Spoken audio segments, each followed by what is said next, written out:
ಉಂಟಂತೆ. ಆದ್ರೆ ಅದನ್ನೆಲ್ಲ ಮುಖ್ಯವಾಗಿ ನೀವು ಗಮನಿಸ್ಬೇಕು ಮಕ್ಕಳೇ.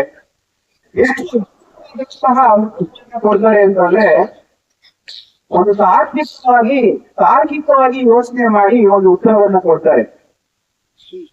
ವಿಜ್ಞಾನ ಹೇಗೆ ಹುಟ್ಟುತ್ತೆ ಅನ್ನೋದಾದ್ರೆ ನಾವು ಅವಲೋಕನವನ್ನ ಮಾಡೋದಾದ್ರೆ ವಿಜ್ಞಾನ ಹುಟ್ಟುವುದು ಪ್ರಶ್ನೆಗಳಿಲ್ಲ ಅಂತ.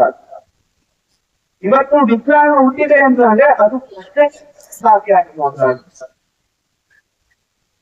ವಿಜ್ಞಾನ ಇವತ್ತು ಮುಂದುವರಿತಾ ಇದೆ ಅಂದ್ರೆ ಅದೇ ಪ್ರಶ್ನೆಗಳಿಲ್ಲ. ಅದಕ್ಕೆ ಅಬ್ದುಲ್ ಕಲಾಂ ಅವರು ಹೇಳ್ತಾರೆ, ವಿಜ್ಞಾನ ಹುಟ್ಟಿರುವುದು ಪ್ರಶ್ನೆಗಳಿಂದ. ಆ ಪ್ರಶ್ನೆಗಳನ್ನ ಅತಿ ಹೆಚ್ಚು ಯಾರ ಮನಸ್ಸಿನಲ್ಲಿ ಉಂಟಾಗುತ್ತೆ ಅಂದ್ರೆ ಅದು ವಿದ್ಯಾರ್ಥಿಗಳ ಮನಸ್ಸಿನಲ್ಲಿ. ಹಾಗಾಗಿ ಜಗತ್ತಿನ ಮೊಟ್ಟ ಮೊದಲ ವಿಜ್ಞಾನಿ ಯಾರು ಅಂದ್ರೆ ಅದು ವಿದ್ಯಾರ್ಥಿಗಳು ಸರ್. ಎಲ್ಲ ಅಭಿಮಾನದಿಂದ ಹೇಳ್ಬೇಕು, ಇದೆಲ್ಲ ಯಾರು